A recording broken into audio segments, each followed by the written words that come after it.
Welcome to the current affairs today. Global water tech award ఏ సంస్థకు దక్కింది? Delhi metro rail corporation. Belgium grand prix 2024 విజేతగా ఎవరు నిలిచారు? Lewis Hamilton.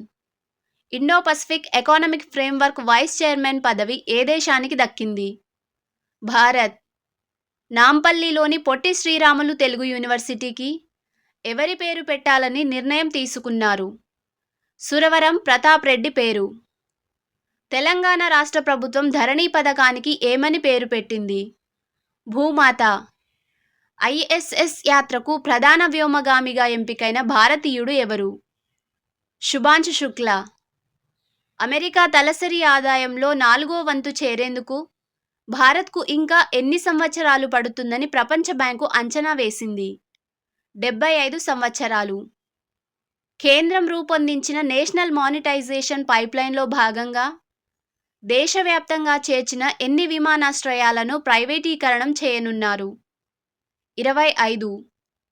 ఇంజనీరింగ్ ఎగుమతి రంగంలో ప్రతిష్టాత్మక EEPC engineering export promotion council అవార్డును ఏ సంస్థ గెలుచుకుంది? CRI pumps.